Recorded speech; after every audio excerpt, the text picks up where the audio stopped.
بغض عمران جو ہے نا، یہ ایک انتہائی گھٹیا اور گری ہوئی اور خطرناک بیماری ہے، کیونکہ یہ انسان کے اندر صحیح سوچنے اور فیصلے کرنے کی سکت ہی ختم کر دیتی۔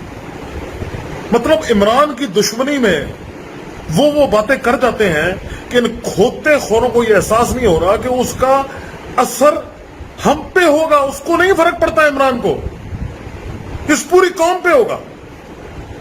اگر اول تو یہ خبر جھوٹ ہے کہ جو کراچی سے آف شور جو ڈرلنگ ہو رہی تھی اس میں سے گیس یا پیٹرول کے ذخائر ملے ہیں یا نہیں، اول تو یہ خبر غلط ہے، ابھی فائنل خبر کچھ بھی نہیں ہے۔ لیکن اگر خدا نخواستہ یہ خبر سچ بھی ہو، او بھائی خان کا کیا نقصان ہے اس میں؟ ابے کھوتے خورو، تم اور تمہاری آنے والی نسلیں جو ہے نا تاریکی اور اندھیروں میں رہیں گے نا، کیا یہ چاہتے ہو کیا؟ مطلب بے وقوفی اور جاہلیت کی انتہا ہے۔ اور پڑھے لکھے جاہل یار، مطلب پڑھے لکھے لوگ کل سے مجھے میسج کر، دیکھو جی دیکھو گیس نہیں نکلی، دیکھو جی دیکھو خان کے گھر۔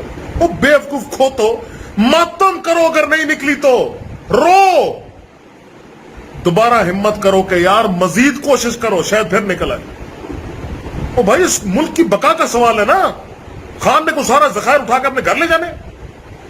ایسی کوئی جو ہے نا نیستی اور چربی کھوپڑی پہ چڑھی ہوئی ہے کہ اللہ معاف کرے۔ وہ کہتے ہیں نا کہ صحیح سوچنے کی سکت ہی نہیں رہی ان لوگ۔